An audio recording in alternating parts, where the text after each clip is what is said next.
How to get fast, one-handed Roux. 5 easy steps.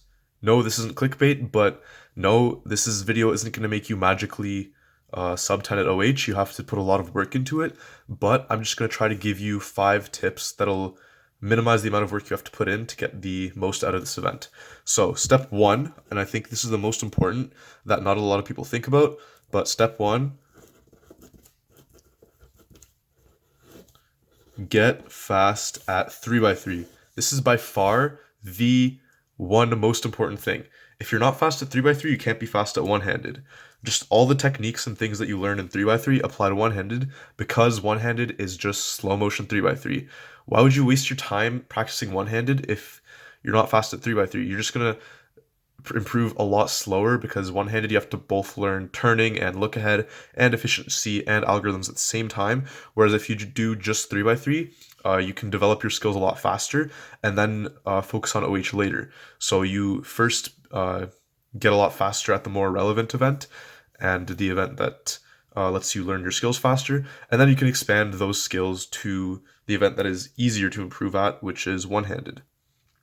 So in terms of how to get fast at 3x3, I guess a lot of people have trouble with 3x3. It's not an easy event, especially by today's standards, but if you just follow a few easy guidelines, it's not too bad. So you just have to obsess over the cube. When I was like 13, I'd solve for way too many hours a day, like sometimes upwards of 6 to 8 hours. You have to obsess over the cube, think cube, eat cube, sleep cube, dream cube, watch videos of example solves, fast solves, whatever that inspires you and motivates you. Watch that all day. Example solves, of course, as I mentioned. Also do your research on algorithms, techniques, whatever you can find. Just obsess over the cube, videos, example solves, research, algs, and techniques. Another thing is focusing on your weaknesses. So don't just practice blindly, but figure out what parts of the solves you're bad at and aim at improving those. I'll just give a personal example for this.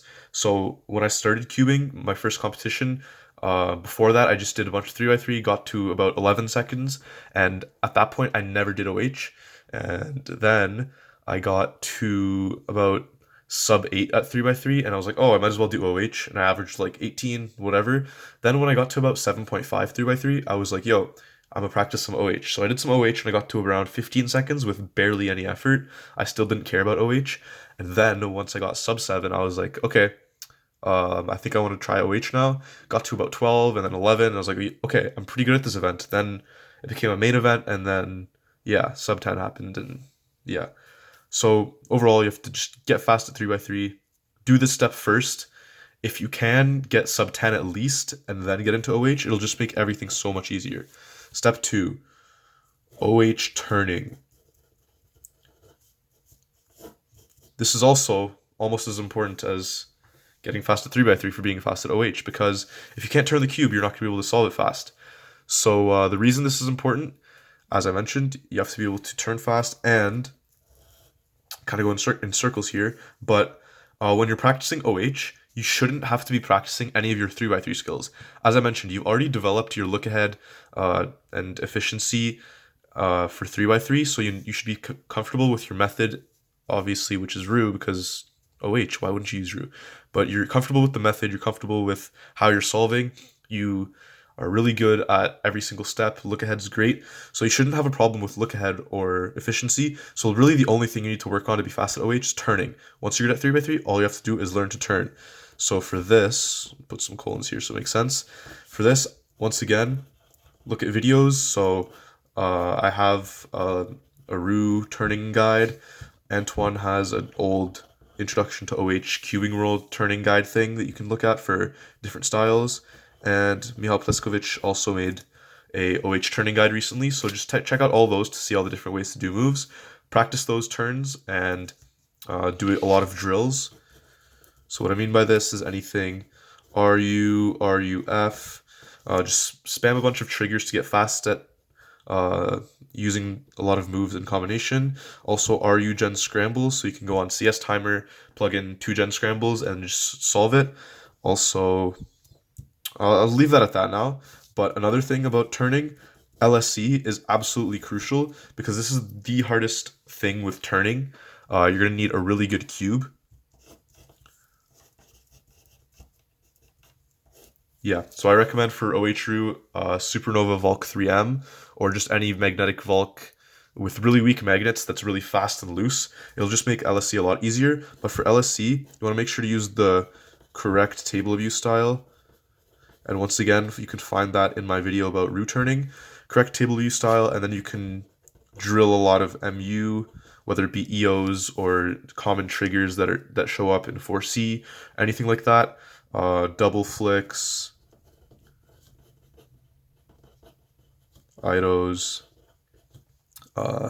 CS timer, MU, LSC scrambles, all that stuff. Put a lot of focus on LSC because the rest of the solve turning isn't that hard, but LSC takes a lot of time to get used to for new solvers. Yeah, I think that's that for that step. Step 3, OH algs. This one, it's not as important as the other two, of course. A lot of people get away with using most of their 3x3 algs. This isn't Roux, but Max Park, I'm pretty sure. Everyone says he uses like a normal 3x3 PLLs, and obviously he's still really fast at OH. A lot of people starting with Roux, including myself, I got to around like sub 12 using 3x3 algorithms instead of one-handed algorithms. But for sure, learning OH algs for CMLL will make you a lot faster. So CMLL on my website, which is linked in the description as usual. Check that out. I would say if you're serious about one-handed and you've already gotten fast at 3x3 and you've learned the basics of one-handed turning, then go learn OH CMLL right away. And then once again, as with turning, drill a lot. Just practice your CMLLs, make sure you can do them fast. I'm going to go back to turning because I forgot one thing. But for your first block, F and B moves are very important. So make sure you can do those two very comfortably. I think that's all I had to say about OH algs. Step 4, we're almost done now. It's been 7.5 minutes. Okay, here we go. Step 4, what was this one? Oh, I remember now. OH techniques. So this one is very, very nuanced and very specific. If you just do steps 1 to 3, you're going to be fast at OH. Doing steps 1 to 3, I was sub 10. But OH techniques, this is just things you're going to pick up on through experience from doing one-handed. Also, you can pick up some of these by watching my example solves. But there are some differences between OH solutions and 3x3 solutions. Even though I said OH is just slow-mo 3x3, there are differences in your solutions. First of all is first block influencing second block. You can do a lot of different R moves because there's no over-rotation of the wrist. And what I mean by that is if you're doing 3x3, you don't want to do a lot of consecutive R moves near the end of first block if it only saves a couple moves in second block, since you're going to have to regrip. But in OH, you don't really have that problem. You can do unlimited R moves because it's the best move other than U prime. Yeah, other than that, you're going to have just take advantage of all the tricks you can find, whether it be more second block efficiency. CMLL cancellations are very useful. So predicting and canceling into those algs will help a lot. CMLL. Oh, I can't spell. Let's pretend that says CMLLEO. Okay, CMLLEO, EOLR, using EOLR, predicting EOLR, UFUB, just whatever you can find. 4C skip. All these tricks are going to apply way more in OH, but other than FB influencing second block with more R moves, there's just a couple techniques and block building things that apply to OH and that are useful that aren't that good in 3x3. So with experience, as I mentioned, and watching example solves, you will find these. And last but not least,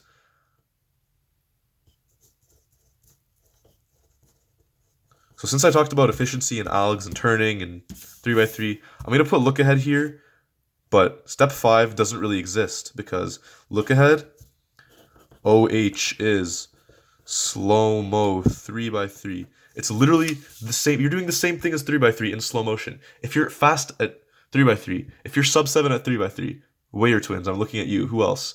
Anyone who's bad at OH and who's sub 7, please just put like 1 month of effort in and you'll be good at this event. If you want to be good at this event, do this, you're basically there.